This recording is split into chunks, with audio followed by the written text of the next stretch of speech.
¿no? A medida que va,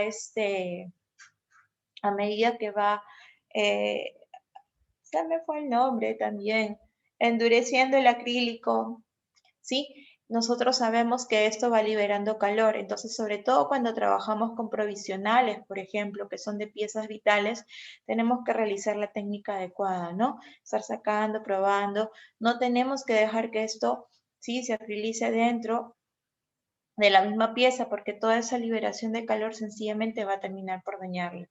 Así como también la presencia de ácidos, una erosión dentaria, el contacto constante con ácidos, también puede generar ese problema. Entonces, un correcto diagnóstico pulpar es la clave de todo tratamiento endodóntico predecible. Nosotros no podemos llegar a una buena obturación si es que no tenemos un correcto diagnóstico pulpar. Y no vamos a tener un correcto diagnóstico si no hemos realizado bien todos los exámenes clínicos y auxiliares.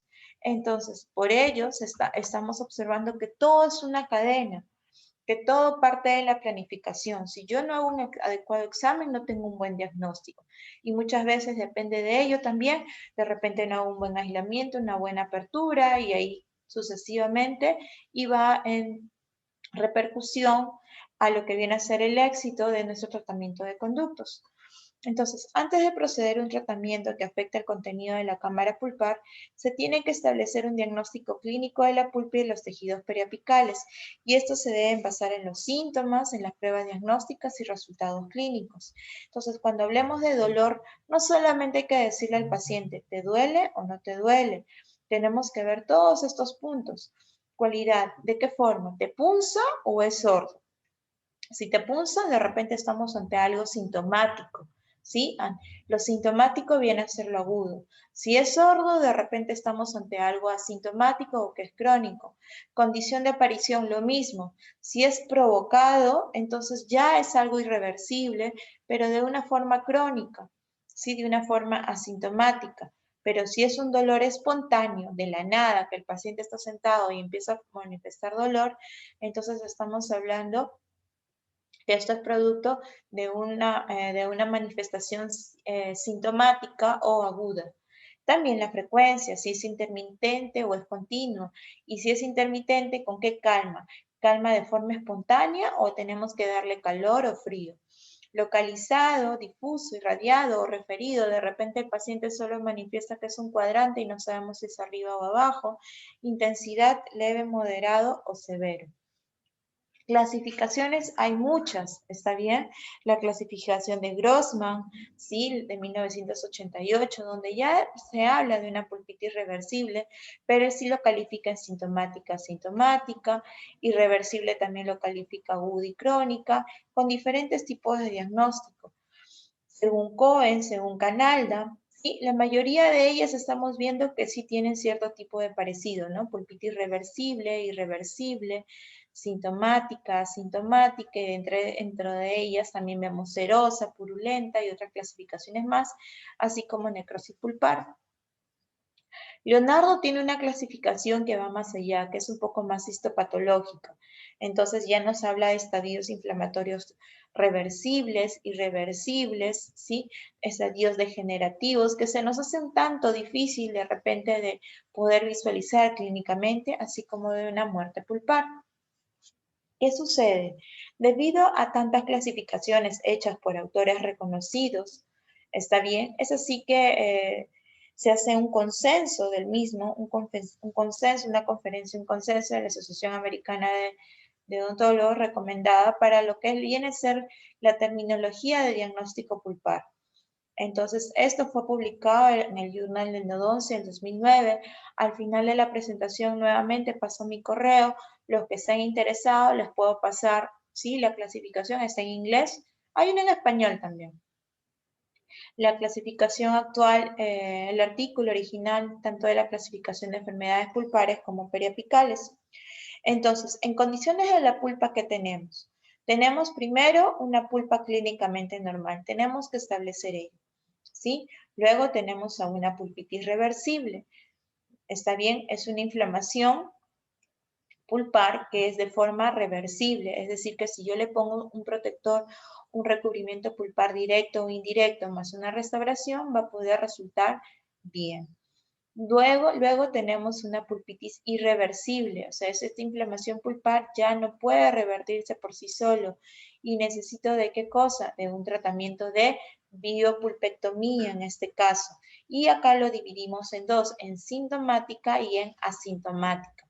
Sintomática viene a reemplazar al término agudo, porque agudo viene a ser un término histopatológico también. Y asintomática viene a reemplazar al término crónico. Luego de ello, en esto que viene a ser un recubrimiento pulpar, acá tenemos una biopulpectomía, tenemos una necrosis pulpar también, y la necrosis pulpar, el tratamiento es una necropulpectomía. Por otro lado, también nos da otro tipo de terminologías, y esas tres terminologías de acá están clasificadas en sí dentro de una pulpitis irreversible, por si acaso, asintomática, solo que tiene características propias, características especiales que la hacen diferente. Entonces, por ello es que va a llevar otro tipo de nomenclatura. Y tenemos a la pulpitis hiperplásica, como el pólipo pulpar, tenemos a la reabsorción interna, ¿sí? Tenemos a la calcificación pulpar, y hasta ahí esos también vienen a ser realizados una biopulpectomía. Pero aparte de ello, también hay dos consideraciones más. Tratamiento iniciado previamente o tratamiento endodóntico previamente iniciado, aquellos vienen con una apertura ya hecha, con una preparación ya hecha, ¿sí? Que no hay nada de material de obturación dentro, y tratamiento endodóntico previo. Como observamos acá, cuando ya hay un cono de gutapercha de por medio, vamos a observar cada uno de ellos. En lo que es pulpa clínicamente normal, vamos a observar que esta es vital y saludable. Los signos clínicos están dentro de los normales. ¿Qué quiere decir eso? Que la pieza está asintomática, que si yo le doy una respuesta a estímulos fríos o eléctricos, puede que haya respuesta leve, moderada o severa, pero que si yo le quito el estímulo, este inmediatamente desaparece. ¿Sí? Hay ausencia de dolor a la palpación y percusión. Yo hago percusión vertical, no fastidia. Hago percusión horizontal, tampoco molesta. Ojo que la percusión horizontal ya sabemos que está relacionada con una enfermedad periodontal. ¿Sí? Hago la palpación a nivel de la zona apical, tampoco hay dolor. ¿Sí? Y tiene una apariencia radiográfica normal, ¿sí? Sin ningún tipo de lesión periapical. ¿Qué sucede? Supongamos que es el mismo paciente, ¿ya? Entonces el paciente cambió de hábito, cambió de dieta, tuvo problemas, X cosas. Entonces, ¿qué pasó acá? Acá sucede que esto ya hay una lesión cariosa bastante amplia. Entonces, cerca ya puede haber un compromiso pulpar también. Entonces, ¿qué pasa acá? Aquí ya vamos a tener una leve inflamación pulpar, resultado de lesiones cariosas amplias, traumas, restauraciones nuevas o defectuosas, ¿sí? El dolor puede ser de medio a severo, ¿sí? Como respuesta a estímulos térmicos. Pero ¿qué habíamos dicho? ¿Se acuerdan? ¿Qué habíamos mencionado cuando hablábamos de las respuestas de frío o de calor? Que si yo le aplico un estímulo térmico, ¿qué pasaba? Había un dolor intenso, ¿cierto? Pero yo lo retiraba y este desaparecía, similar a la pulpa clínicamente normal, similar a esto de acá. Retiro el estímulo y esto desaparece a los segundos. Entonces, a esto se refiere. Ausencia, si yo le hago percusión vertical, no va a haber molestia porque no hay lesión en la zona periapical. Si palpo en la zona periapical, tampoco va a haber molestia. Y radiográficamente se ve normal. ¿Está bien? Entonces, yo acá tengo que evaluar si es que de verdad aparentemente estoy cercana a pulpa, si es que de verdad puedo salvar esto, es una pulpitis reversible, o sencillamente esta imagen me está engañando, y por los síntomas que ya me va a manifestar el paciente y por el examen clínico que yo misma voy a, a realizar, ya me puede dar origen tal vez a que ya estoy llegando a una pulpitis irreversible.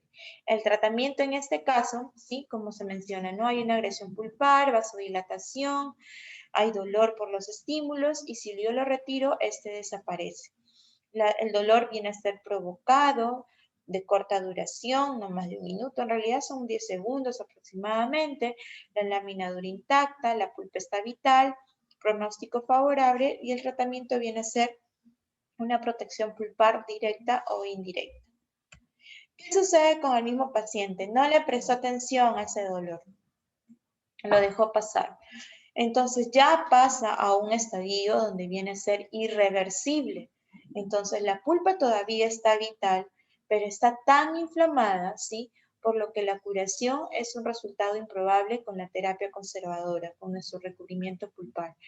Entonces, ¿qué sucede acá? La lesión cariosa ya avanzó tanto que ya hubo un compromiso mayor de lo que viene a ser el tejido pulpar. Entonces, acá vamos a encontrar dos situaciones. La primera, vamos a encontrar una pulpitis irreversible sintomática. En esta pulpitis irreversible sintomática, yo voy a ver, ¿sí?, que voy a tener un dolor espontáneo. Acuérdense, todo lo que es sintomático, habíamos dicho, es agudo. ¿Está bien? En la nueva terminología. Y está caracterizado ¿por qué? Por el dolor espontáneo. Cuando ustedes vean algo espontáneo, es sintomático, es agudo, ¿ya? Entonces, el tipo de dolor, si es agudo por la fibra A delta, si es sordo por la fibra C punzante, localizado, referido, puede ser intermitente, o sea, va, viene, o puede ser continuo a lo largo de 1 hora, 2 horas, y muchas veces el cambio de posición puede aumentar, ¿sí? Entonces, por eso es que se les recomienda, por ejemplo, a los pacientes que no duerman completamente echados, sino con 2 almohadones, o pueden tener problemas en los vuelos también, sí, a mayor altura, cambio de presión, y el dolor se intensifica de gran manera. Y producto porque hay exposición pulpar, fracturas, restauraciones profundas, entre otros. Y tenemos a la pulpitis irreversible asintomática. Esta pulpitis irreversible asintomática está relacionada con lo que viene a ser, como les dije, todo crónico. Y en este caso,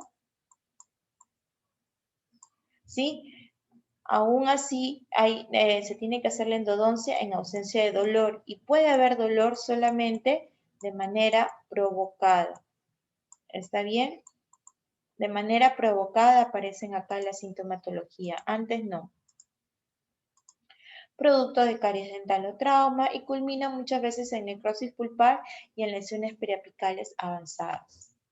Entonces, aquí tenemos, hay una agresión pulpar, entonces hay un aumento del exudado plasmático, osmolaridad, aumento de la osmolaridad en la cavidad pulpar, se forman microabscesos, hay activación de terminaciones nerviosas de fibras A del TC y empieza el dolor. Está bien, esto es en la pulpitis irreversible sintomática, referido a un punto cutáneo en la hemicara y que puede ser irradiado a las estructuras dentales aledañas.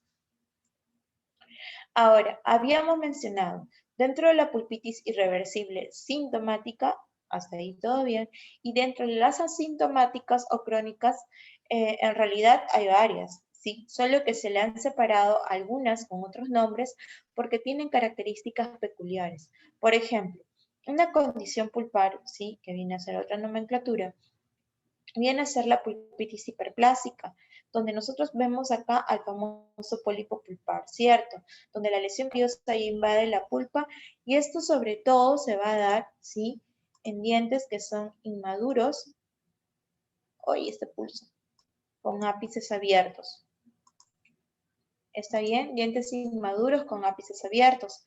Hay una comunicación con la cavidad oral y hay una inflamación aguda que va a ceder, entonces se va a proceder a que hay una formación de tejido inflamatorio crónico, que viene a ser un tejido epitelial, escamoso, estratificado, y que muchas veces que cuando sobresale de esta manera va a causar molestia a la masticación, va a haber irritación y va a haber sangrado. Pero radiográficamente nosotros vemos que esto prácticamente es radiolúcido, entonces solamente lo vamos a observar como una lesión cariosa profunda que ya tiene compromiso, ¿sí?, con el espacio pulpar. Y mucho cuidado, acá lo ideal, esta es una zona sumamente vascularizada, entonces lo ideal es también anestesiar por los costados eso, ¿sí? Y en el mejor de los casos retirarlo con una cureta, preferible una Maillefert de extremo largo por su borde cortante, en una, o si no, de repente por los costados nada más y hacer el corte directo. No fresar y destruir con fresado esto, ¿sí? Y nosotros vamos a encontrar abajo ya a la entrada de conductos. Otra condición pulpar dentro de pulpitis irreversible asintomática tenemos a la reabsorción interna, que muchas veces se menciona que es idiopática, es decir, que no tiene un origen establecido como tal. Pero lo que ustedes tienen que tener en cuenta, doctores, es que para que haya una reabsorción interna, tienen que haber dos cosas, en tejido inflamatorio y microorganismos. Entonces, por ello es que en algunos o la mayoría de casos, dependiendo del origen, ese tipo de reabsorciones con un tratamiento endodóntico suele terminar, porque ya se eliminó el tejido inflamatorio, porque ya se eliminó, ¿sí?, la presencia de microorganismos. Es indolora, ¿sí? Muchas veces es un hallazgo radiográfico y eso es lo que me ha pasado en los últimos meses, que van pacientes para que le hagan la ortodoncia, le toman la radiografía panorámica y hallamos este tipo de casos, por ejemplo, ¿no? Sin necesidad. A veces se produce así por movimientos ortodónticos, otros no necesariamente. También tenemos que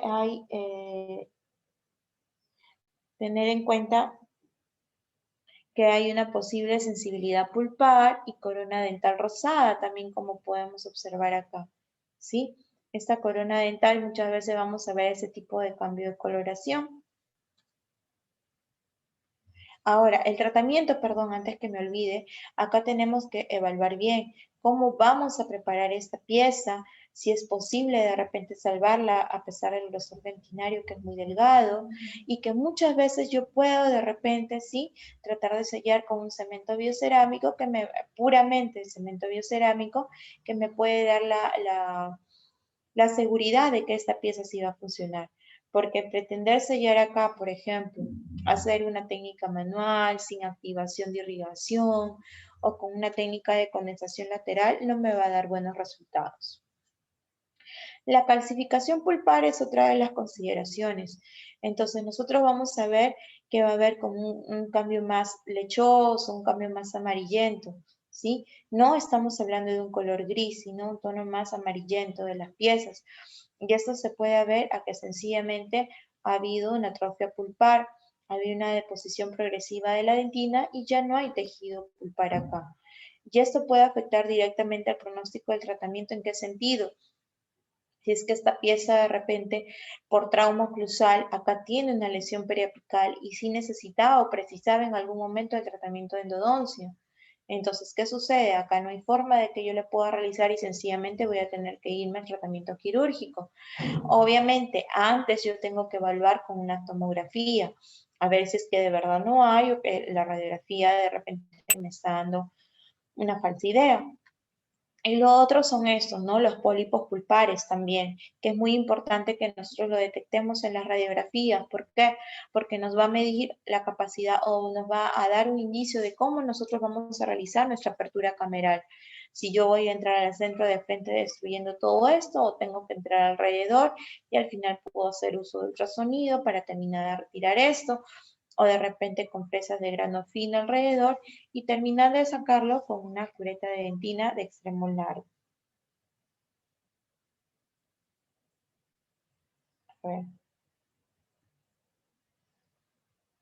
Y tenemos acá la necrosis pulpar. En lo que es necrosis pulpar, ¿sí? Ya nos estamos olvidando de lo que viene a ser biopulpectomías. Las biopulpectomías se acabaron hasta hace un momento. Ahora entramos a la necrosis pulpar, que viene a decir muerte pulpar. Ya hay un cambio de coloración hacia la zona oscura, ¿sí? Hay síntomas variables, puede ser ninguno o puede ser incluso un dolor severo también. Puede ser de origen perirradicular. Radiográficamente, en la zona periapical, podemos observar sin ningún tipo de lesión o de repente ya tiene algún tipo de lesión periapical como tal, producto del pase de los microorganismos. Y eso sí, cuando nosotros le vamos a aplicar las pruebas térmicas o eléctricas, ya se supone que no tiene por qué tener sintomatología, exceptuando en estos casos positivos, exceptuando en esos falsos positivos que había mencionado, ¿no? Que cuando son piezas de repente multirradiculares, que yo le aplico el frío de repente a vestibulares y si tiene sintomatología y aplico frío, por ejemplo, en la cara palatina de esa molar y sencillamente no siente nada. Entonces, acuérdense que son diagnósticos distintos y que siempre vamos a tomar al que tiene mayor avance, que en este caso es una necrosis pulpar. Ahora, la necrosis pulpar como tal es una sola en este tipo de diagnósticos, pero solamente a manera de ejemplificación, ¿sí? Por la literatura antigua, nosotros siempre hemos visto, ¿no? Que han clasificado la necrosis de dos maneras, por coagulación y por licuefacción. Entonces, por coagulación observamos que la porción soluble del tejido se convierte en una especie de material sólido, como si fuera, ustedes hacen la apertura y sencillamente no va a haber sangre, pero van a ver como una masita de aspecto de queso, nos mencionan, ¿no? Consistente, medio coagulada, medio gelatinosa, pero es una masa negrita como tal, ¿sí? Llena de proteínas coaguladas, grasas y agua. Y por licuefacción, ¿qué va a suceder? Las enzimas proteolíticas han convertido el tejido en líquido. Entonces, ustedes hacen la apertura y sencillamente no van a encontrar nada, van a encontrar así como si fuera un líquido nada más, un líquido negro, un líquido oscuro y no más. ¿Está bien? Ahora, hasta ahí el tratamiento es una necropulpectomía. Ahora tenemos dos condiciones o dos tipos de diagnósticos más, que viene a ser el tratamiento iniciado previamente y el tratamiento o tratamiento endodóntico previamente iniciado. ¿Qué sucede acá? Puede tener presencia o no de signos y síntomas pulpares y periradiculares, es decir, de repente el paciente fue por una urgencia en aquel momento y le hicieron una apertura como tal y le calmó el dolor. ¿Sí? Radiográficamente vamos a ver que hay un acceso en el espacio pulpar y que incluso puede presentar esta imagen como que un tanto radiopaca de repente, ¿no? Producto propio de la medicación intraconducto que estamos acá. Y también puede estar relacionada con lesiones periapicales. Entonces, ¿qué quiere decir? El tratamiento iniciado previamente significa que nosotros podemos asociarlo a otro tipo de diagnóstico. Supongamos, el paciente viene con una cara hinchada, pero ya le hicieron la apertura radiográficamente. Entonces yo puedo decir, ¿no? Pieza 2-3, tratamiento iniciado previamente, asociado a absceso dental agudo. Y entre paréntesis, apertura cameral. O puedo decir acá, por ejemplo, ¿no?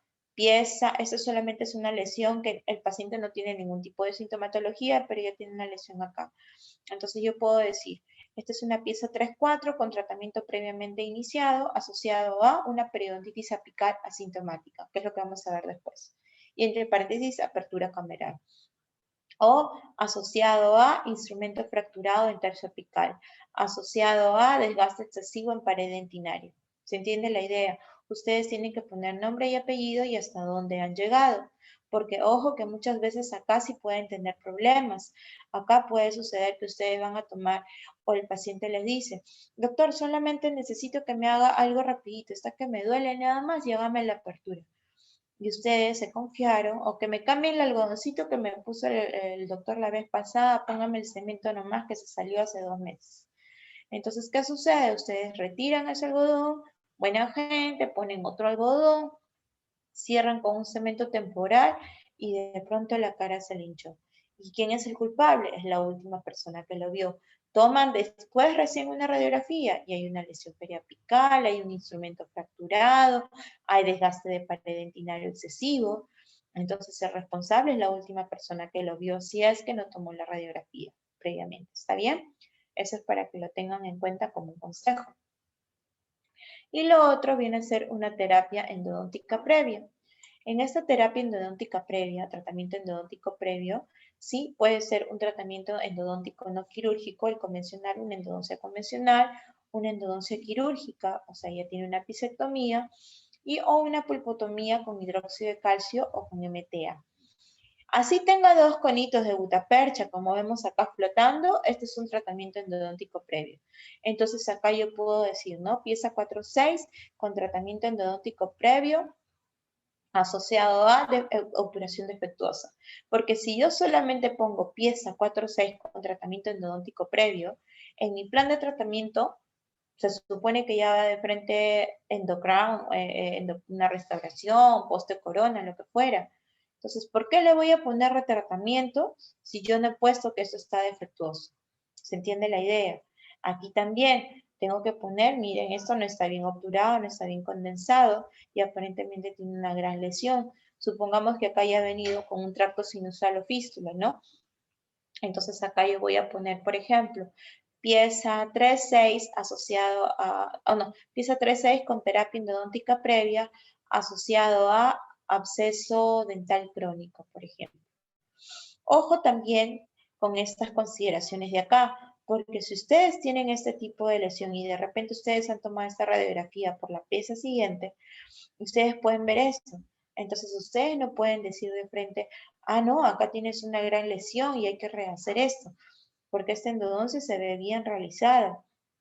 Y ustedes no saben que de repente esta endodoncia le han hecho recién hace 2 semanas, hace un mes, o que tal vez fue hace 2 meses y que el proceso periapical era mucho más amplio que está en proceso de reparación.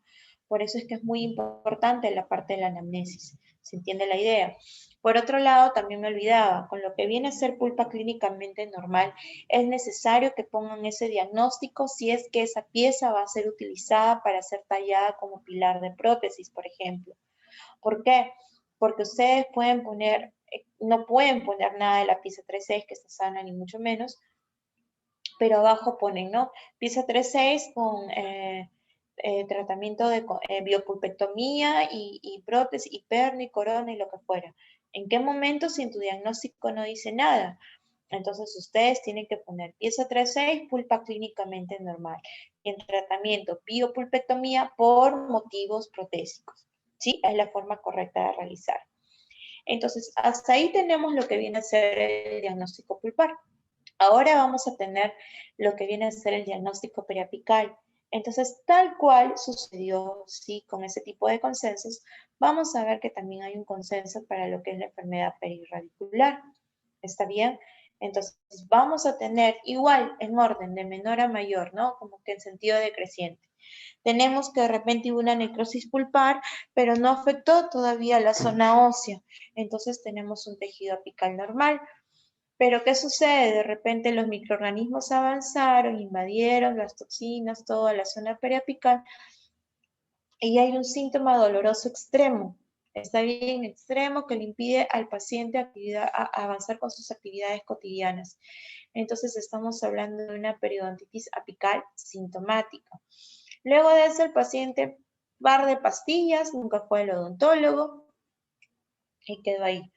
Entonces, todo lo que es agudo, todo lo que es sintomático, no dura una semana, no dura 2 semanas. Esto tiene un periodo, eso va a durar a lo mucho unos 3 o 4 días. Luego de eso va a ceder y va a ceder a un proceso crónico, que en este caso viene a ser una periodontitis apical asintomática. Supongamos el mismo paciente viajó, no se trató, ya no le dolía nada, doctora, de pronto se dio el dolor y desapareció. Muy bien, pero a los 2 meses de repente sistema inmune de repente un poco bajo, microorganismos que eran muy refractarios y viene con la carita hinchada o viene con la zona del tejido vestibular también con gran aumento de volumen. Entonces aquí estamos hablando de un absceso apical agudo. ¿Sí? O tal vez no, tal vez el paciente tuvo buenas defensas, los microorganismos no eran muy refractarios, entonces estamos hablando de un absceso apical crónico, ¿no? O llamado también fístula, ¿no? Cuando hay un tracto sinusal, que ya tiene la salida al tejido de pus. Y también vamos a hablar de un término que se llama osteitis condensante, que ya la vamos a ver más adelante. De acuerdo a la ADA, hay que tener en consideración algo, que ellos prescriben lo que viene a ser la terapia antibiótica para ciertos casos sistémicos, pero en lo que viene a ser diagnósticos, el único ¿sí? para el cual se va a recetar antibiótico terapia es para el absceso apical agudo. No se receta jamás antibióticos en una pulpitis. ¿Por qué? Porque es una inflamación pulpar. El antibiótico no va a hacer nada, no hay contaminación. En una periodontitis como tal tampoco, porque suficiente va a ser con la medicación y con la limpieza que yo haga dentro del conducto. En un absceso apical crónico tampoco. ¿Por qué? Porque esta ya encontró una vía de salida, ya encontré una vía de drenaje, entonces no va a ser necesario. ¿Se entiende la idea? Por eso es que se prescribe solamente en absceso apical agudo, donde hemos visto que muchas veces ya puede comprometer hasta la vida del paciente. Clasificaciones muchas, según Estrella, según Canalda, según Castellucci, ¿sí? ¿Cuál es la clasificación, sí, que se ha previsto en este Journal de Endodoncia, en este artículo que les menciono? La primera es de periodonto normal, cuya manifestación clínica puede ser asintomática, ¿sí? Con dientes con tejidos perirradiculares normales que no van a ser sensibles a las pruebas de percusión o de palpación. Ustedes palpan a nivel de esta zona y el paciente no va a tener ningún tipo de molestia. Ustedes hacen la percusión vertical y el paciente tampoco va a tener molestia, ¿sí? Entonces van a ver el espacio del ligamento periodontal uniforme y una lámina dura intacta.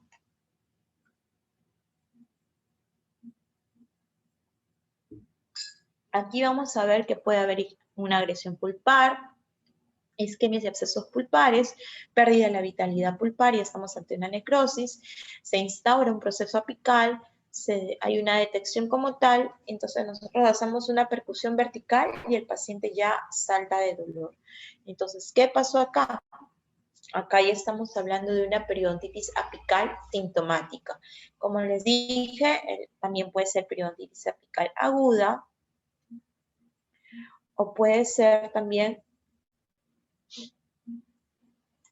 perdón, o puede ser también una periodontitis perirradicular aguda también. ¿Está bien? Entonces, esto puede darse muchas veces hasta por un trauma dentario, por un trauma ocasionado por un golpe, así mismo como por un trauma oclusal de larga data también.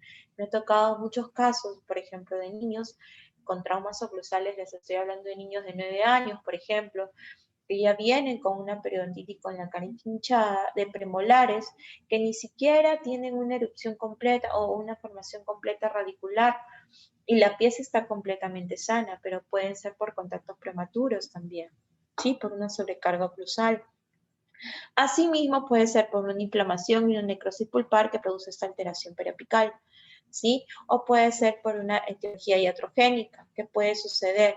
El paciente vino bien, el paciente vino con una pulpitis irreversible asintomática o sintomática tal vez, pero yo no me di bien y ocasioné una sobreinstrumentación o sobreobturé y luego ya me viene con esto de acá, ya me viene con este tipo de problemas, ¿no? De una inflamación pulpar que ya el paciente empieza a manifestar dolor, un dolor espontáneo severo, localizado, persistente, continuo, interrumpe las actividades bacterianas y sobre todo la masticación y el contacto cruzal. Ustedes háganle la prueba de percusión, por ejemplo, vertical, ¿sí? La prueba de percusión vertical, positivo, definitivamente, ¿sí? Porque el proceso periapical ya está instalado. O mastica, también le va a doler. Palpan ustedes esta zona, así no hay aumento de volumen, ¿está bien? Le va a doler al paciente.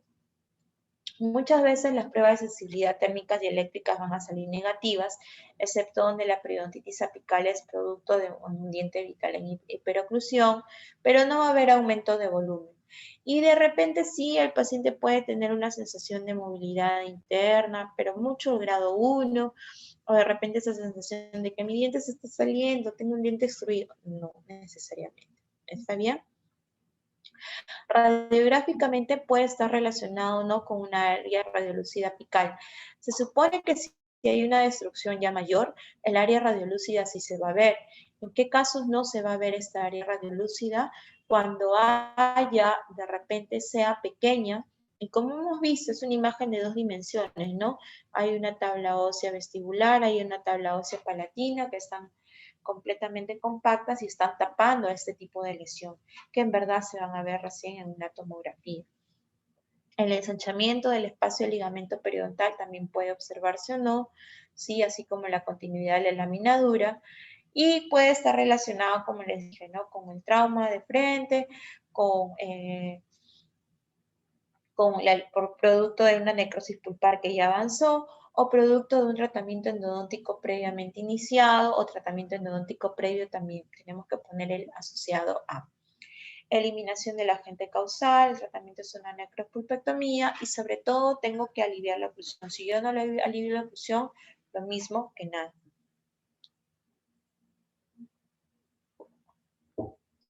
¿Qué sucede? Al paciente le llegó y nunca fue a atenderse, se tomó las pastillas, se tomó todos los analgésicos habidos y por haber, y le calmó el dolor. ¿Y qué pasó acá? La lesión sigue avanzando, no es que ya dejó de doler y desapareció, sencillamente ya se convirtió en algo asintomático, en algo crónico. Entonces, solamente a muchas veces se manifiesta o con un dolor provocado que a veces se le presenta cuando mastica o cuando se le ocurre golpearse de repente con el cepillo para probar, o a veces se toca y también le fastidia de vez en cuando, ¿sí? O la mayoría de veces, como no hace eso el paciente y no le presta mayor atención, es las radiografías. Toman una radiografía y se observa esto. Entonces, a veces hay movilidad debido a la gran pérdida de hueso perirradicular. Hay un cambio de coloración debido a la pérdida de translucidez, ¿sí? Y radiográficamente puede haber una zona radiolúcida grande o pequeña. Ahora, tenemos que puede estar asociada a una pulpa necrótica, por lo general con un examen radiográfico de rutina, y tenemos que diferenciarlo si es un quiste radicular o un granuloma, también dependiendo del caso, dependiendo de la forma. Entonces, este tipo de dientes o pueden estar así, de repente pueden ser vitales, aparentemente, y le tallaron el puente y necesitan hacerse el tratamiento de conductos, o pueden también tener un tratamiento de conductos previo, como les dije, o previamente iniciado, y también está relacionado con esto. Está bien, pero siempre va al inicio tratamiento previamente iniciado, asociado a, y recién va acá esta periodontitis apical asintomática. Las pruebas de vitalidad van a ser negativas, las respuestas negativas a la percusión, ¿sí? Muchas veces, otras veces no, otras veces sí, cuando está todavía en esa fase de transición de sintomática, sí le va a doler de forma intensa. Y puede presentar una pequeña movilidad porque ya hay desaparición de esta zona del hueso. El examen radiográfico, sí, hay una imagen radiolúcida periapical compatible con una lesión periapical y el tratamiento viene a ser una necropulpectomía. No necesitamos acá de ningún tipo de cirugía, solo con una necropulpectomía. Si lo realizamos bien, si hacemos la medicación intraconducto adecuada, esta puede subsanar de manera sola. Ahora, en lo que viene a ser la microbiología de enfermedades perirradiculares crónicas, nosotros sabemos que está dominado por anaerobios y es muy frecuente la aparición de prebotelas combinadas con bacilos anaerobios y con facultativos gram positivos. Está bien con los cocos gram positivos, entre ellos el Enterococcus fecalis. Y hay una clasificación que ustedes tienen que saber también, ¿sí? Porque, bueno, al menos este siempre ha sido el examen de ingreso en las especialidades en endodoncia, ¿no? Cuando vas a postular al posgrado, siempre te toman eso, que es la zona de Fish. La zona de Fish está relacionada con las lesiones periapicales. ¿Está bien? Y son zonas histopatológicas, no son zonas clínicas, y se dividen en 4 como pueden ver. El 1 es el A, 2 es el B, 3C, 4D. Entonces tenemos acá, el 1, el A, viene a ser la zona de infección, que es conocida como gérmenes, exotoxinas y endotoxinas y antígenos. Es decir, dentro del conducto nosotros vamos a encontrar a todos los microorganismos. Está bien, las exotoxinas, endotoxinas, todo lo demás, dentro del conducto. Fuera ya no, todo está dentro. Fuera, en esta zona 2, en esta zona B que está cercana, es la llamada zona de contaminación. No hay microorganismos, pero sí hay destrucción de tejido y hay un infiltrado inflamatorio. La siguiente zona que le sigue, ¿sí? Es llamada la zona de irritación, donde ya vamos a encontrar linfocitos, macrófagos, capilares. Y la última zona, la zona D, la zona 4, es la llamada zona de estimulación o reparación, donde ya vamos a encontrar a los fibroblastos. Por eso es que siempre cuando nosotros vamos a buscar o les mencionamos al paciente que tiene que venir a su control radiográfico a los 3 meses, a los 6 meses, cuando tiene una lesión periapical amplia, vamos a observar que la imagen se va achicando en esa zona, ¿no es cierto? La lesión era de este tamaño, bueno, a los 3 meses la lesión de repente es de ese tamaño, a los 6 meses y al año desapareció. ¿Está bien? Siempre en la zona de estimulación hacia abajo. El siguiente diagnóstico viene a ser el absceso apical agudo o absceso perirradicular agudo. Entonces, ¿qué pasó? Los microorganismos avanzaron, está bien, avanzaron a través de los conductos radiculares, pero ya hay contaminantes y ya hay exudado inflamatorio, hay edema, hay inflamación leucocitaria, ya pasó a la zona periapical y acá ya hay supuración. Entonces, esto es un resultado de como una exacerbación de la periodontitis apical aguda o sintomática. ¿Está bien? Entonces, como muchas veces no va a encontrar una vía de drenaje, ¿sí? Se extiende de forma difusa y ahí es donde crea esas zonas periféricas de celulitis. ¿Qué va a pasar acá? Podemos tenerlo de forma intraoral como podemos tenerlo de forma extraoral. Intraoral nosotros vamos a observar esto, ¿sí? No vamos a encontrar un punto de salida. Acá no se nos va a ocurrir hacer un pinchazo y que por acá va a drenar, porque no va a pasar así. Vamos a hacer el pinchazo y va a quedar ahí, o de repente un poquito de sangrado todavía. Si es que no se ha extendido en planos faciales y ya se ha hecho la cara u otra zona, está bien. Entonces, como es agudo, ¿sí? Está caracterizado por un dolor espontáneo, ¿se acuerdan? De forma intensa, continua. Obviamente, mastica, el paciente le duele. Percuten, al paciente le va a doler. Palpan acá, ni qué decirlo. Y el diente, por la cantidad de pus que hay en el hueso, hasta puede exhibir movilidad. Entonces el diente también, ese paciente va a tener una sensación pulsátil, algo que le late, ¿sí? Que le late, que le late, que le pulsa. Es por toda la cantidad de tejido purulento que tiene en esta zona de acá.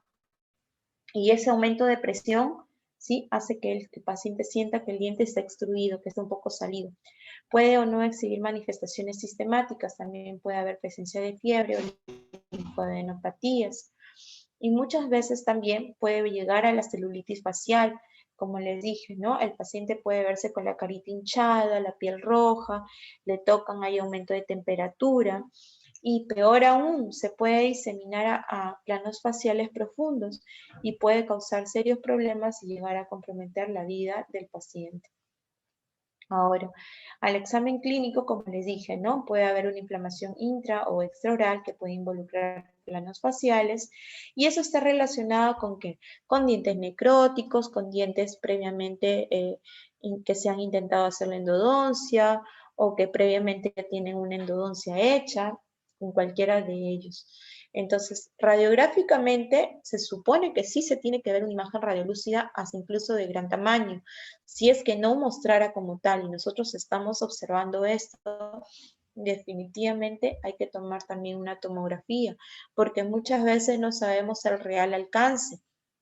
Si en una radiografía nos engaña de que no hay como tal un cambio radiográfico, una imagen radiolúcida, esto está engañándose, como le dije, por las tablas óseas, vamos a observar que muchas veces en verdad la lesión es de gran tamaño.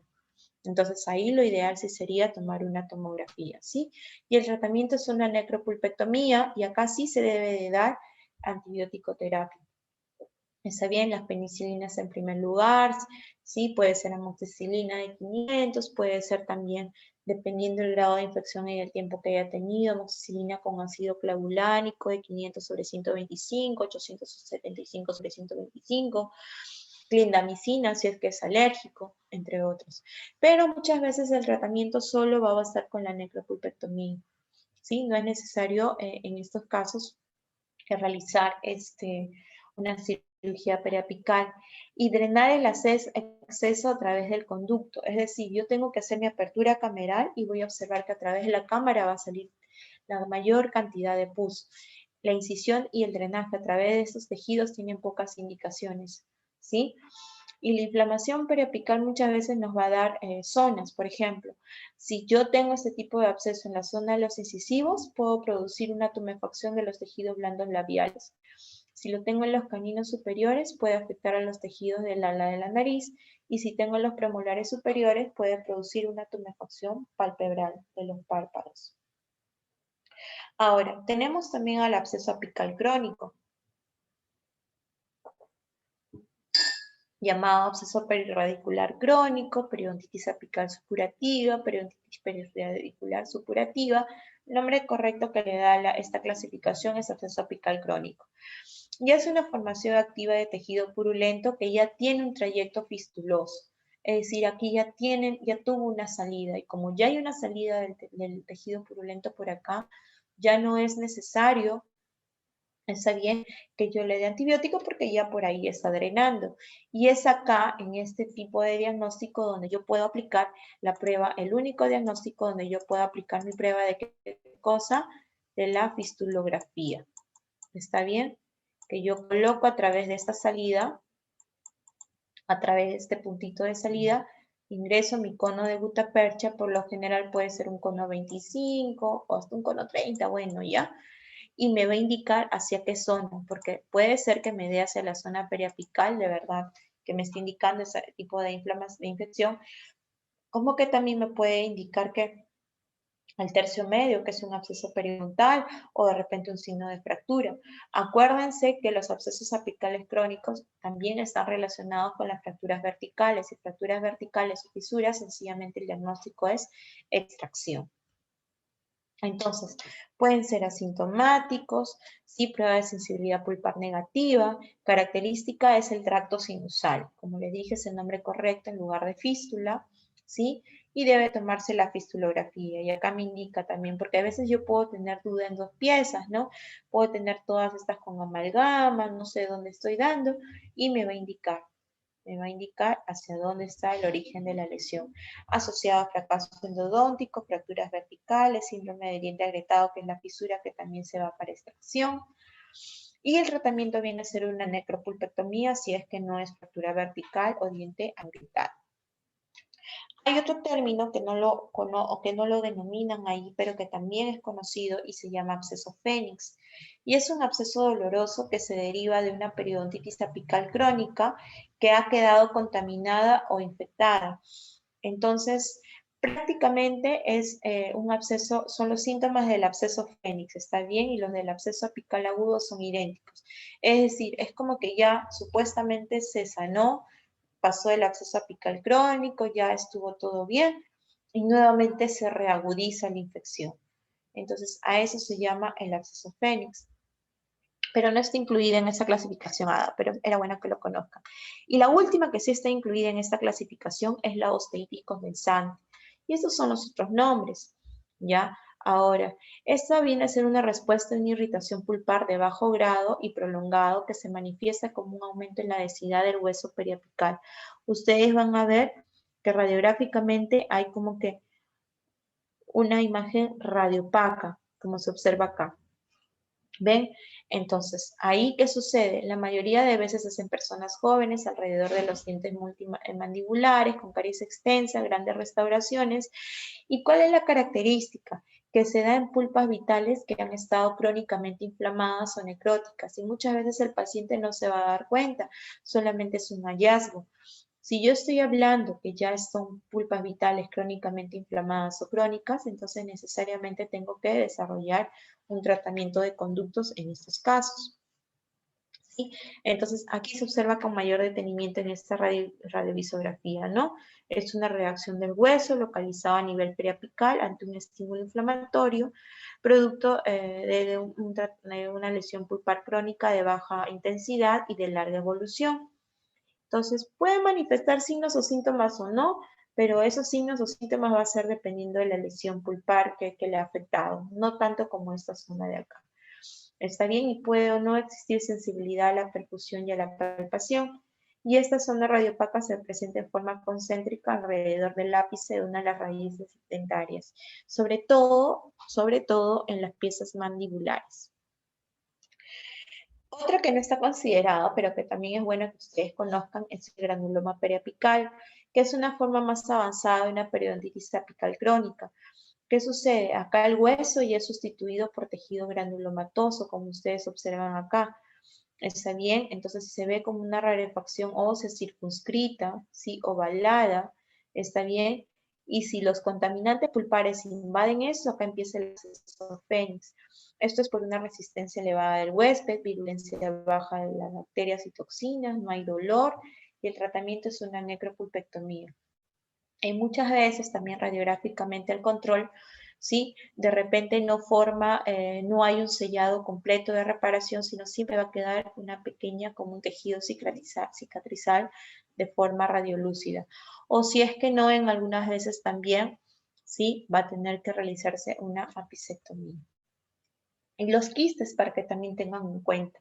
Ustedes saben que los quistes vienen a ser, ¿no? Un tejido, una cavidad central que está cubierta por un epitelio lleno de líquido, ¿sí? Y una cápsula fibrosa. Entonces, en endodoncia vamos a distinguir a dos. El quiste apical verdadero, que es esto de acá, una cavidad completamente encerrada dentro de una mucosa epitelial, que tiende a la autoperpetuación. Entonces, nosotros tenemos que hacer siempre en este tipo de casos nuestro tratamiento de conductos y se tiene que hacer la erradicación del quiste. Y en la erradicación del quiste se tiene que hacer una apicectomía de todas maneras y un sellado o un cemento biocerámico. ¿Está bien? Ahora, también existen los quistes apicales en bolsa o llamados pseudoquistes o quistes en bahía, que no viene a ser toda esta cavidad como tal, sino que es una cavidad revestida por epitelio, pero que está abierto en los conductos radiculares, como se puede observar acá. Entonces, esa es una pequeña diferencia, ¿no? El quiste, el granuloma apical es un poco mayor, pero tiene unos márgenes bien definidos. El quiste es de mayor tamaño aún, también con márgenes bien definidos. Y los abscesos son imágenes poco bien definidas. ¿Cuáles son los microorganismos que están presentes en el tratamiento endodóntico sin infecciones persistentes? Es una flora típica, pero entre ellos vamos a encontrar al Enterococcus fecalis, vamos a encontrar a los bacilos coliformes facultativos gram negativos, vamos a encontrar a las pseudomonas, a los hongos, en muchos casos a las candidas albicans, que es el más frecuente, ¿sí? A la candida glavatra, y entre otros. Entonces, esas son las consideraciones que yo voy a tener en cuenta, ¿está bien? ¿Por qué? Porque estos son los microorganismos que, como quien dice, no me va a dar mayores problemas, por así decirlo, al momento de repente de yo hacer un retratamiento o de algún tipo de infección periapical. Entonces, solo determinados microorganismos, como se menciona acá, están en capacidad de sobrevivir a un microambiente con nutrientes restringidos, ¿sí? Tal como lo ofrece un diente tratado endodónticamente. Para ello se requieren factores de virulencia específicos que algunos microorganismos sí los poseen, como el Enterococcus fecalis, Candida albicans, Actinomyces, Propionibacterium, Streptococcus. ¿Qué sucede? Ellos ya actúan como un biofilm como tal. Y el detalle está en que la mayoría de estudios se hacen en conjunto con ellos, pero todos son in vitro. Y sabemos que no es solamente con Enterococcus, sabemos que no es solamente con cándidas como se debe realizar, sino que es una serie de microambientes que se dan dentro, que ya están como un biofilm como tal, y que por eso es muchas veces difícil de erradicar, y que a veces se tiene que llegar a una apicectomía. Entonces, vamos a dejar de compartir esto. Si tuvieran alguna duda hasta acá, sino para ir presentando en el chat, no veo nada, ¿todo claro? Para ir presentando la siguiente clase. ¿Todo claro? ¿Están ahí? ¿Están despiertos? Sí. Ah, ya, muy bien. Están despiertos. Gracias, Ismael. Gracias, Paulita. Buenas noches. Ya, perfecto. Entonces vamos a continuar. Entonces, ahora vamos a hablar acerca de lo que es la anatomía radicular. Un ratito. Y luego de esto ya nos vamos a un breve descanso, ¿ya? Para que descansen sus ojitos.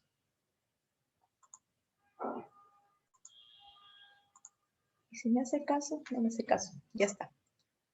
Ahora sí.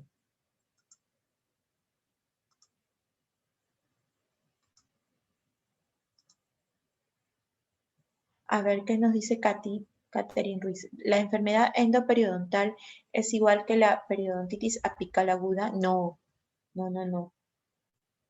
Una cosa, ¿dónde estás? Ay, se borró mi chat. Ya. No, las enfermedades endoperidontales entran en otra clasificación. ¿Está bien? Hay enfermedad endoperiodontal, por ejemplo, en las que son de origen endodóntico primero, ¿sí? Y que luego viene la parte periodontal. Por ejemplo, yo primero tengo que realizar mi endodoncia y luego tiene que entrar el periodoncista a realizar su curetaje y todo el procedimiento como tal, y ahí la pieza subsana. Hay otras en las que el origen es periodontal y que afectó luego la parte endodóntica. Entonces, primero tienen que realizar el tratamiento periodontal, luego y de repente subsana como tal, y luego entra a la enfermedad, al tratamiento endodóntico. Pero la periodontitis apical aguda es netamente de origen pulpar, nada más. Son microorganismos, toxinas que avanzaron a través del se me está viendo, ¿no? Pero te estoy explicando. Son microorganismos que pasaron a través del conducto radicular como tal y que inflamaron, sí, la zona apical, la zona periodontal, pero la zona apical, nada más.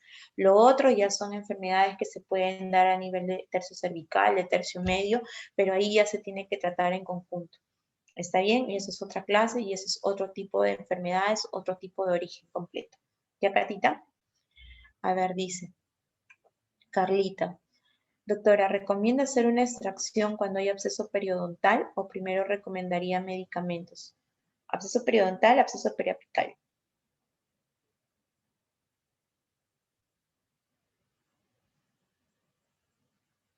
Ambos. Ya. Lo primero hay que hacer es, ¿qué tipo de absceso estamos hablando? ¿Agudo o crónico? Crónico. Ya. Dependiendo del caso, porque no necesariamente esa pieza se puede salvar. Entonces tú tienes que evaluar. Tú sabes que la función de nosotros es salvar la pieza hasta la última instancia. Entonces, si yo tengo un absceso, por ejemplo, crónico, está bien, en la que yo pueda salvar a la pieza dentaria con una medicación intraconducto como tal, solo que me va a tomar mucho más tiempo. ¿Por qué? Porque yo al momento de abrir, por ejemplo, hago mi apertura y van a salir unos gases increíbles, un olor, sí, el olor clásico a buzón y todo lo demás. Voy a encontrar todo necrótico y en la primera sesión nada más yo tengo que lavar. Eso sí, yo tengo que lavar desde el inicio con mi clorito de sodio y preparar primero siempre mi tercio cervical, de todas maneras, porque la mayor contaminación está dando en el tercio cervical y en el tercio medio. Entonces tengo que lavar, desinfectar y muy bien. Una vez que he desinfectado el tercio cervical y el tercio medio, haciendo mi preparación, mi pre-flare y mi preparación de tercio cervical, que ya vamos a ver en instrumentación, luego de eso, recién yo procedo a hacer mi preparación. Entonces, al hacer mi preparación, ¿está bien? Al hacer mi preparación biomecánica como tal, lo ideal siempre es hacer una técnica coronapical, entre comillas, pues, ¿no? Es lo ideal porque estoy hablando de una necrosis pulpar. Entonces, yo mínimo, si es que no tengo tiempo, o sea, lo ideal es dejarlo ese día completamente preparado el diente. Pero por A o B no pude, se me pasó y lo mínimo es prepararlo por lo menos hasta un 25 o hasta un 30, porque tengo que dejar una medicación intraconducto y la medicación ideal funciona aquella que está en contacto con todo el conducto, que en este caso viene a ser un hidróxido de calcio, que lo puedo potenciar con clorexidina, como vamos a ver más adelante, entre otros. ¿Está bien? Entonces vamos a observar que a la siguiente sesión o es que todavía yo retiro, porque las sesiones son entre semanas, yo retiro la medicación y me sale como que un contenido todavía purulento, de repente en la zona apical, o al paciente le ha disminuido la sintomatología, pero todavía la tiene leve, o encima le coloqué un algodoncito con paramono, dije ya, para que funcione más y sale con mal olor, entonces no hay forma de obturar ahí. De repente me va a tomar una o dos citas más terminar de que se haga por completo el drenaje, está bien, a través del conducto, ¿sí? Entonces, ahí la idea es salvar a la pieza dentaria. Pero si yo estoy viendo que ese absceso periapical crónico es producto de una fisura, es producto de una fractura vertical, sí, para eso me ha ayudado con la sonda, para eso de repente he visto clínicamente, he echado una tintura y he visto que hay una fisura por ahí, o de repente me ayuda con una tomografía. En ese caso, ni vuelta que darle, la pieza es extraída. ¿Se entiende la idea? Ahora, en el absceso periodontal también, el absceso periodontal la idea es salvar a la pieza dentaria, ya sea un absceso periodontal por sí solo, ya sea un absceso endoperiodontal. Entonces tenemos que trabajar a la par, tienen que hacer todo el curetaje, el drenaje, ¿sí? A través toda la eliminación del contenido purulento a través de la zona periodontal y luego, si es que ha sido primero el origen periodontal y luego proceder recién a hacer mi endodoncia o viceversa dependiendo del origen. Entonces, la extracción no es recomendada si es cuándo yo pueda salvar a la pieza. Si yo ya estoy viendo que la pieza tiene un pronóstico pobre por raíces cortas, porque la lesión cariosa avanzó demasiado y mi raíz mesial o mi raíz distal quedó chiquita y encima tengo que hacer una recuperación de espacio más grande, esas son otras condiciones y eso ya es en cada caso particular. ¿Se entendió la idea, Carlita?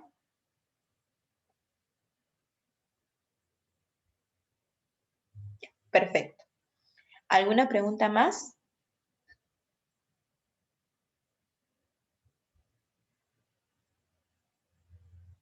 ¿Todo bien? Ya ver, dime, Carlita.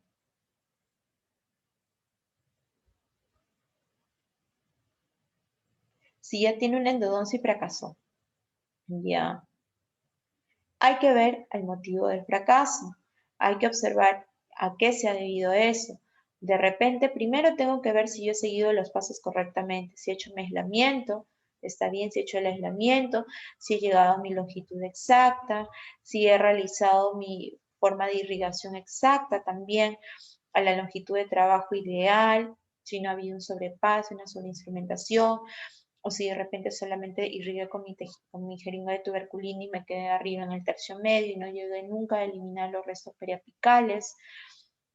Si de repente sí he trabajado con todas las consideraciones, pero no me percaté que había un conducto extra. Ustedes saben el cuarto conducto, ustedes saben en la anatomía que vamos a ver ahorita que hay un quinto conducto a veces en las molares.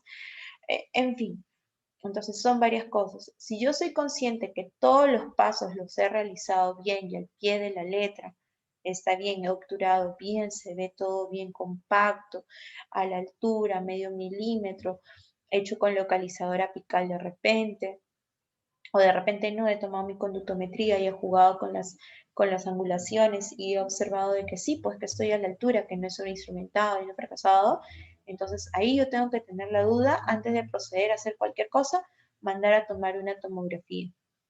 Pero si yo ya estoy viendo de repente que no, pues mi conductometría me quedó a cero, al límite, pero solo tomé una ortorradial, no me preocupé por tomar una angulada y de repente en la angulada yo ya estoy sobrepasando, de repente puede ser ese el motivo, o de repente no irrigué los 30 minutos suficientes, o de repente no aislé, o de repente la obturación lo hice y dejé, no hice una obturación, un sellado compacto y dejé por ahí espacios. O tal vez puede ser que mi restauración final no haya sido la adecuada y he empezado a filtrar y viene a los 6 meses con una lesión periapical. Entonces tengo que tener en cuenta y ser consciente de todos los pasos que yo los haya realizado correctamente. Y si es así y a pesar de eso ha fallado, tomar una tomografía. Pero si es que no, entonces debo de corregir alguno de los pasos que de repente he podido fallar. ¿Está bien?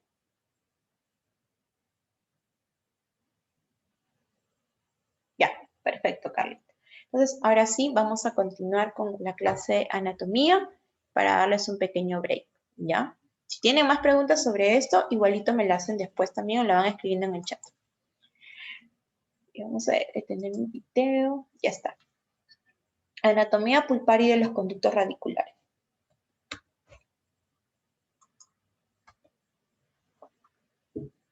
Como un motivo de los fracasos en endodoncia, la falta de conocimiento de la anatomía pulpar se encuentra en el segundo lugar en los errores en diagnóstico y plan de tratamiento adecuado. Entonces, nosotros tenemos que tener bien en cuenta que la anatomía viene a ser tridimensional. Lo que nosotros vemos en una radiografía solamente 2 dimensiones, alto y ancho, más no en volumen. Entonces, nosotros tenemos que considerar que esto es algo de 3 dimensiones. ¿Sí?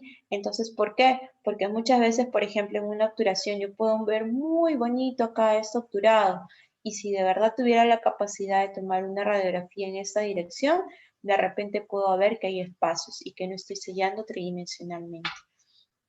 Yo debo conocer, ¿sí? La forma, el tamaño, la topografía, la disposición de la pulpa, los conductos radiculares si tienen curvaturas o no, adaptar los conceptos que ya conozco, ver la inspección visual de la corona. Y todo ello también me tengo que ayudar con qué, con las radiografías o si no con una tomografía si fuera el caso. ¿Por qué? Porque yo voy a empezar a trabajar en zonas que sencillamente yo no voy a poder ver directamente. Como historia tenemos que, miren, esto ya se trabaja desde años atrás. Berzelius en 1514, Carabelli en 1844 dio una clasificación detallada y sistemática del sistema de conductos. Freywerk en 1901 introdujo un método de diafanización inyectando metal fundido. 1909 ya se hace el análisis de las cavidades pulpares. Aldop en el 17 ya desarrolla el método de diafanización que conocemos. Y Okumura, entre el 18 y el 27, realiza estudios sobre anatomía interna y fue el primero en clasificar los canales de acuerdo a su distribución anatómica. Entonces, ¿qué es lo que nos interesa de esta zona de acá? A nosotros nos importa bastante este punto de acá, el límite CDC. Este límite CDC es el que nos va a determinar hasta dónde nosotros vamos a trabajar. Entonces, este es el conducto pulpar, esta es la pulpa, esta es la dentina. ¿Se entiende? Todo esto de acá, rojito, es la dentina. Entonces, hasta acá es mi conducto dentinario. ¿Está bien? Ahora, a partir de abajo viene el cemento. Acuérdense que nuestra dentina está cubierta por cemento. Acá viene el cemento.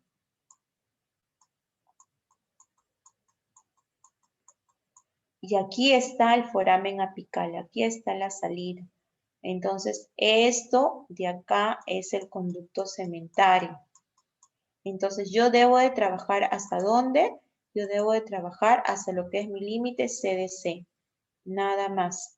Por eso es que cuando ustedes toman, que es un límite anatómico, que cuando ustedes toman con un localizador apical, acá les va a marcar a 0 y ustedes empiezan a pasar acá y ya les empieza a pitar, empieza a sonar como que ya se hubieran pasado. ¿Qué es lo que ustedes tienen que tener en cuenta? Es la morfología de los conductos radiculares. Entonces, en la morfología de los conductos radiculares, ¿qué vamos a observar? Vamos a observar, por ejemplo, en el A. ¿Sí? En el A vamos a ver que, por ejemplo, tenemos, este es el conducto principal. ¿Sí? En el conducto principal, ¿sí? Este es el que prácticamente nosotros vamos a trabajar con nuestras limas.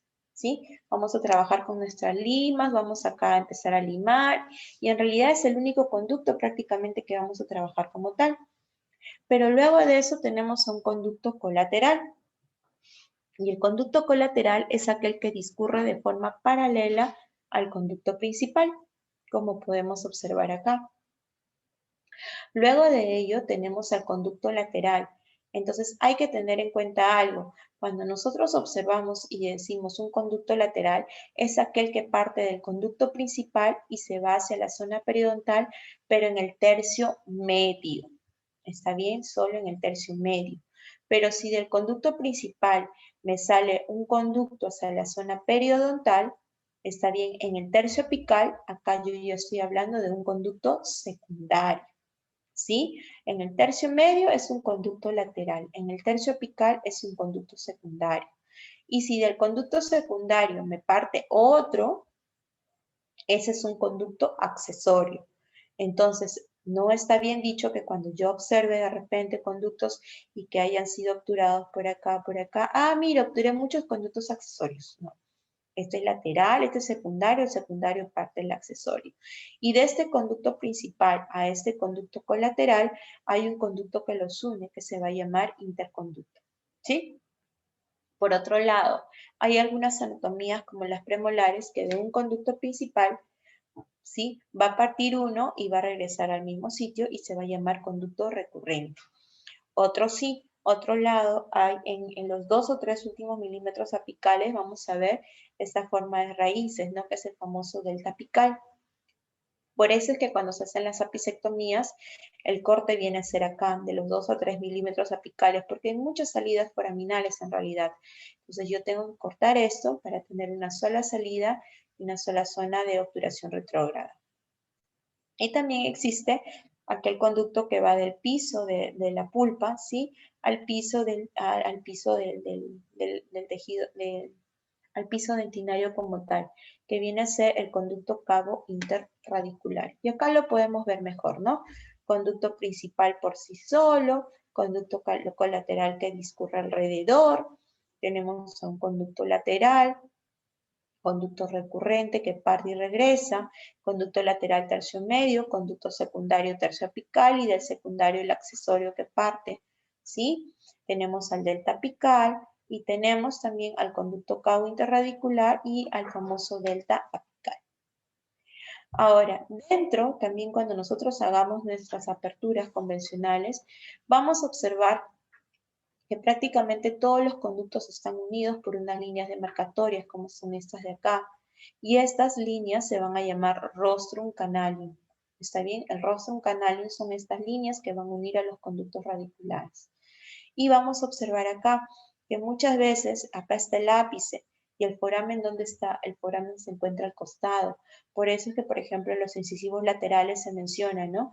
Hay que precurvar los instrumentos porque muchas veces tiene la salida y viene por acá. ¿Qué sucede? Yo a veces hago recto, recto y termino perforando y acá no era la salida, era acá. Y acá yo creo una lesión periapical. O también voy a tener múltiples salidas foraminales.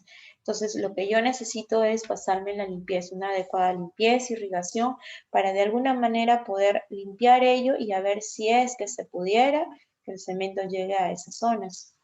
Eso es lo que les decía, que el centro del foramen apical no siempre está localizado en el ápice anatómico del diente, ¿sí? Entonces, ¿qué sucede? Por ejemplo, acá yo puedo decir, ah, ya, yo estoy exacta, ¿sí? Porque miren, porque esta salida tiene hacia el lateral, acá me he pasado. Acá, ¿qué sucede? Acá yo de repente mire dónde está el foramen y mi radiografía, de repente acá está. Esta es mi vista vestibular, esta es mi vista palatina. Entonces yo tomé una radiografía ortorradial, yo digo, ah, ya sí, me quedó exacta. No, mejor le aumento medio milímetro más, ¿no? Para que quede exacto desde mi vista, porque mis ojos están acá. Entonces, ¿qué pasó? Yo ya estoy sobreinstrumentando. Entonces, por eso lo ideal es hacer diferentes tomas, como les dije, para poder yo estar bien segura si es que no tuviera un localizador apical. Y por otro lado, los istmos también son muy importantes, porque los istmos vienen a ser la comunicación entre dos o más conductos radiculares. Y esta comunicación aquí va a encontrar gran cantidad de pulpas y derivados y un reservorio de microorganismos. Clasificaciones hay muchas, pero las clásicas vienen a ser la de Wen, donde nos dice que es un tipo 1, un solo conducto parte de la cámara pulpar hasta el ápice, ¿sí? El tipo 2 son dos conductos separados, este es 1, parte hasta acá. El 2 son dos conductos separados que terminan y llegan y se fusionan en el ápice como un solo conducto. El tipo 3 parten dos y llegan dos a diferentes lados, sin problema. Y el tipo 4 parte 1 y al final se dividen en dos conductos separados. Y se menciona que entre el tipo 1 y el tipo 3 suelen ser las configuraciones más sencillas. ¿Qué sucede con el avance de la tecnología y de la aparición de la tomografía computarizada con BIM? Aparecen muchísimas clasificaciones más, ¿no? Ya entra Bertucci con sus diferentes clasificaciones hasta el tipo 8, entra CERT y Bayerly, por ejemplo, ustedes ya pueden ver diferentes clasificaciones más. ¿Por qué? Porque con las microtomografías podemos acceder a mucho más visión. Entonces, entramos netamente a lo que nos concierne con anatomía radicular. Tenemos a los incisivos centrales superiores. Estos incisivos centrales superiores presentan dos cuernos pulpares, uno mesial y uno distal, una cámara amplia mesiodistal, conductos rectos cónicos curvados hacia apical, una longitud promedio de 22 milímetros y por lo general tiene una sola raíz y un solo conducto. Ojo que nosotros acá en la apertura tenemos que tener bastante cuidado y siempre están analizando con nuestra cureta y con nuestro explorador de conductos, porque muchas veces podemos limpiar acá y no vamos a olvidar de estos cuernos pulpares. Entonces aquí va a venir el problema. ¿Está bien? Ahora, tenemos también al incisivo lateral superior. Entonces son dos cuernos pulpares, está bien, pero ¿cuál es la diferencia en este caso? Que tiene una curvatura distal, entonces una acentuada desviación hacia distal. Entonces aquí yo me tengo que preocupar de qué cosa. Tengo que preocuparme de hacer una precurvatura de mi instrumento a trabajar, de mi lima 15K, de mi lima 20K de repente. ¿Sí? Porque de repente te puede ocasionar una preparación incorrecta o un escalón. y que si es que es en menor instancia, ¿por qué? Porque los instrumentos de acero inoxidable tienden a volver a su forma original. Entonces, o puedo deformar el ápice o de repente puedo llegar a causar una perforación como tal. Perdón.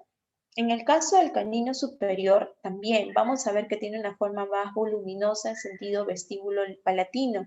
Entonces, por eso es que mi preparación siempre se tiene que dar en todas las paredes y la irrigación tiene que ser voluminosa y constante para poder retirar todo esto. Y tiene una también una característica que la hace especial, que es este tipo, miren, de curvatura hacia vestibular. Está bien que muchas veces ustedes lo pueden distinguir también con una radiografía, sí, de cierta forma angulada, porque de repente yo puedo decir, no, estoy lejos, no, me pasé, y al final sí estoy dándole, está bien, en la longitud exacta. Si tengo un localizador apical me va a ayudar muchísimo más. En el caso de las premolares superiores ya es donde vienen las variantes. Entonces, la mayoría de los casos, por ejemplo, vamos a observar, tienen un conducto, acá vamos a observar, tienen dos conductos, tanto en vestibular como en palatino, está bien en un 72%. Vamos a ver que va a haber un 13% que tienen dos conductos y un foramen, ¿sí? Tienen una sola salida. Un 9% que tiene una sola raíz, y un 6% que se ven como con tres conductos, como si fuera una molar pequeña. Y eso ustedes lo pueden ver en una radiografía normal, porque ustedes saben que en una radiografía convencional ya se observa 1, 2 y se observa 3. Ahora, ¿qué sucede en estos casos? Por ejemplo, si yo tengo acá una premolar, tengo mi premolar, se supone que si yo tengo que encontrar acá mi conducto vestibular, el conducto palatino va a estar a este nivel y acá va a estar por un X, ¿no es cierto? Eso es lo normal. Pero si yo agarro mi primera premolar, que no es muy común encontrar, y yo encuentro el conducto acá al centro y grande, de repente de forma ovalada y un mismo, ¿está bien? Entonces yo ya estoy pensando en este tipo de porcentaje que es lo normal también. Ya no me voy a demorar gastando por demás encontrando un vestibular y un palatino. Los tres conductos se presentan así, dos vestibulares y un palatino, no se presentan todos en una hilera. ¿Se entiende la idea? Si yo encuentro uno ovalado y de istmo en el centro, suficiente, pero si encuentro uno muy pegado hacia vestibular, quiere decir que hay otro muy pegado hacia palatino. Lo mismo en la segunda premolar superior. Observamos, la mayoría de veces sí tienen un solo conducto también. Hay que tener mucho cuidado con la limpieza de esos dos cuernos pulpares, del vestibular y del palatino, para que no se queden, porque sabemos que si se quedan pueden ocasionar tinción a la corona dental.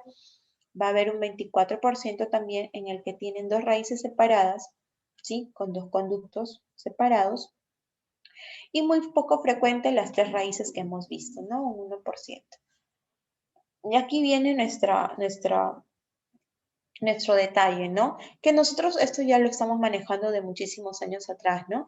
Que la primera molar superior es una cavidad de forma trapezoidal y que ya estamos encontrando de por sí 4 conductos.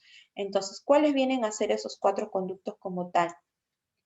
Primero encontramos, ¿no? El conducto palatino, el conducto mesio-vestibular, perdón, ¿qué hablo? Listo vestibular y mesio-vestibular.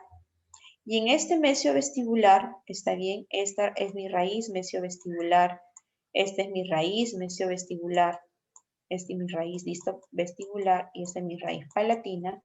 Aquí yo estoy observando, es una sola raíz, pero en esta raíz hay dos conductos. Y muchas veces lo voy a encontrar pegado, lo voy a encontrar cerca. Y este se le llama MB y MP o MB1, MB2 también. ¿Sí? Es la forma en que se le conoce.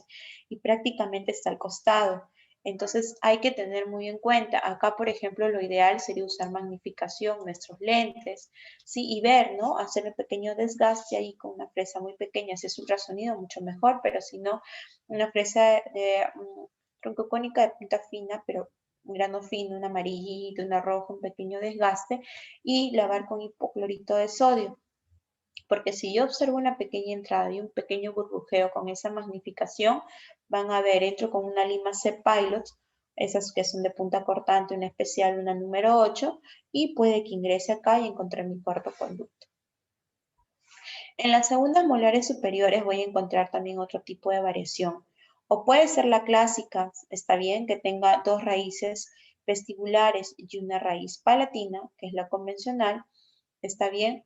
Unas pocas veces sí, la mesiovestibular pueden tener dos, pero también es posible que yo solamente encuentre solamente dos conductos. También es válido. Entonces, ¿qué sucede en este caso? No tengo mi primera molar. Se supone que yo los conductos los encuentro así, ¿cierto? Me parece una cara, ¿no? Disculpen por el tiempo.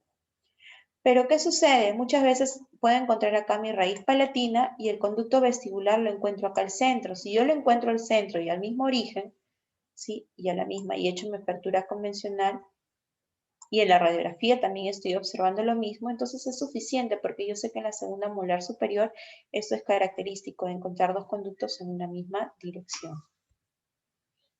Y aquí observamos, ¿no? Nuestros cuatro conductos. Nuestros dos conductos, en el conducto mesiovestibular está en la primera molar superior, está bien, que pueden terminar separados, que pueden terminar unidos también. Y aquí observamos, ¿no? Muchas veces también puedo encontrar hasta un solo conducto. Miren, tienen variación en las segundas molares superiores. Pueden ser los tres conductos y pueden estar unidos, como que también puede ser a veces hasta un solo conducto, algunas pocas veces, similando a una tercera molar. Eso es lo que vemos acá, miren. Nuestros cuatro conductos en una primera molar superior y aparentemente un solo conducto en el segundo molar. Entonces es completamente variable. Ahora, vienen los incisivos inferiores y en los incisivos inferiores también hay que tener consideraciones porque no son tampoco tan sencillos de realizar, ¿eh? En los incisivos inferiores también tengo que tener mi consideración de que un 41.4 de los casos puede presentar dos conductos. Estoy hablando casi de un 50%. Entonces, la mayoría de veces no puedo ofrecer un tratamiento de un incisivo inferior sin antes ver la placa en una hora y media. ¿Está bien? Entonces, ¿qué sucede? Si yo hago mi apertura convencional indica acá, y mi lima hacia dónde va a ir, siempre va a ir hacia el conducto vestibular. Si yo hago otra toma recién, ¿sí? Ahí recién me voy a dar cuenta que de repente sí tengo dos conductos, entonces para llegar a ese conducto lingual, mi lima no va a ser esto y esto. Mi lima va a tener que entrar acceso recto. Muchas veces va a ser por el borde incisal, también puede realizarse. Entonces hay que tener ese tipo de consideración. Observen ahí. Entonces, ¿qué pasa acá? A veces puede que yo observe esto radiográficamente, pero acá hay un espacio. Miren por dónde han tenido que ingresar para que se llegue a trabajar el conducto lingual. Entonces, mucho ojo con los incisivos mandibulares. ¿Está bien? Los caninos inferiores también, la mayoría tienen un conducto, pero hay un leve porcentaje que presentan hasta dos raíces, que viene a ser un 6% del canino inferior. La primera premolar inferior también. La mayoría de veces, un 73.5%, voy a hablar de un solo conducto, pero yo ya estoy hablando de un 26% que pueden presentar dos conductos, ¿sí? Dos conductos que pueden terminar unidos o que pueden terminar separados. Un 0,5%, tres conductos también.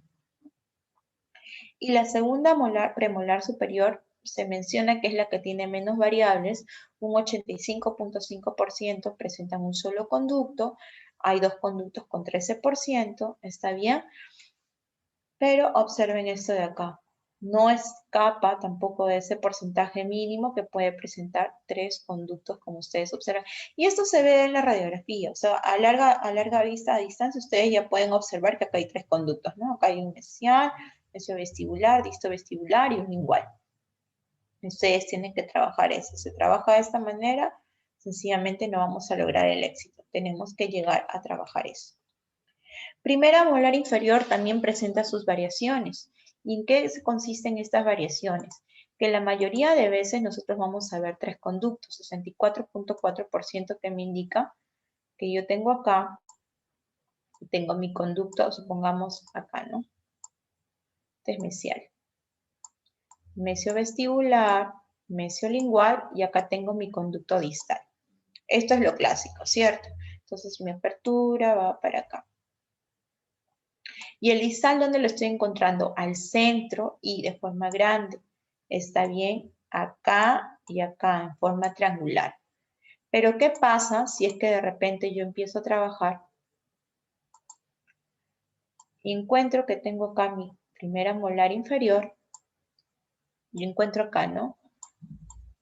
Mi conducto mesial, mesiolingual, mesiovestibular, y empiezo a hacer mi apertura convencional y mi conducto distal lo encontré acá, de forma pequeña y a la misma longitud, a la misma altura que mi mesiolingual.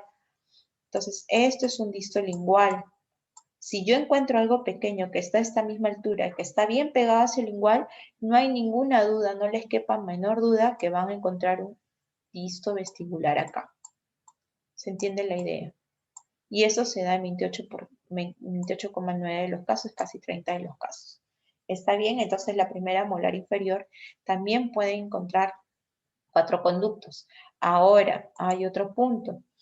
Pueden encontrar 4 conductos, como que también pueden encontrar 5 conductos. ¿Qué sucede? Entre los mesiales habíamos visto el rostrum canalium, ¿no? Y van a ver unos surcos. En ese surco de acá, ustedes van a ver, van a burbujear, van a observar con magnificación y muchas veces van a ver que por acá sale una pequeña burbujita. Y ustedes ingresan con esa lima que les digo, la cepailola número 8, y van a ingresar. Y acá van a encontrar otro conducto más, que es el conducto medio mesial, que es característico también de las primeras molares inferiores. Entonces, las primeras molares inferiores pueden tener 5 conductos, pueden tener 4 conductos, como que también 4 conductos, ¿en qué sentido? Que tienen este de acá, tienen ese de acá, tienen ese de acá y tienen un solo distal. También puede suceder eso. Entonces, aquí observamos, ¿no? Hay una lesión, ¿por qué? Porque no se trabajó de la mejor manera, porque acá miren, 1, 2, 3 conductos en otra toma radiográfica, 3 conductos en la cara mesial, ¿se observa? ¿Sí? Y hay uno solo en la cara distal. Aquí también, miren, se trabajó, hay una lesión periapical, acá hay un gran sellado. Ojo que este famoso puff apical no es consecuencia de que yo haya preparado hasta afuera, sino es consecuencia de que tenía una buena limpieza foraminal y el cemento salió a sellar.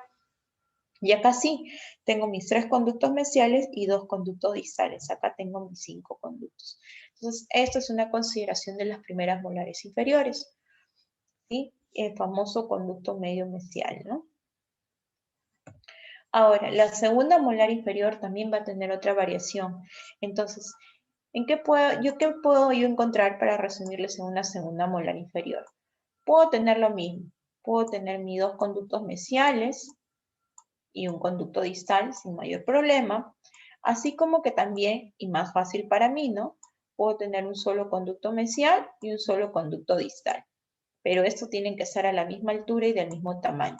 ¿Se acuerdan que habíamos dicho, ¿no? Que en la primera molar superior teníamos a veces, en la segunda molar superior a veces, ¿no? Un solo conducto palatino y un solo conducto vestibular de gran tamaño, similar, igualito.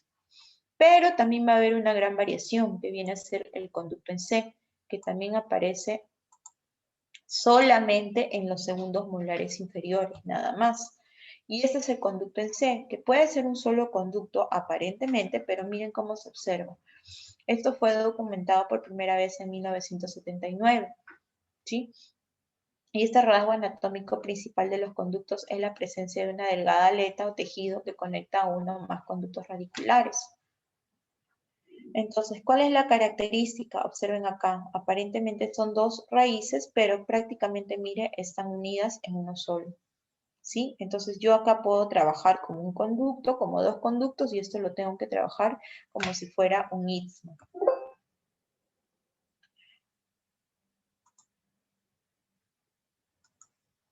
Entonces, a ver, ¿tienen alguna pregunta con respecto a este tema?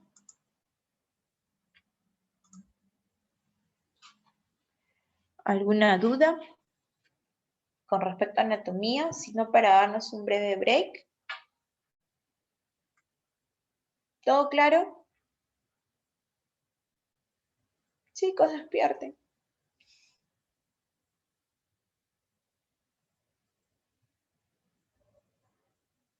A ver, Carlita dice sí, todo, sí, doctora. Sí, sí, todo claro, me imagino, ¿no? Muy bien. Entonces, vamos a darnos un break, ¿está bien? ¿De 5 o de 10 minutos prefieren?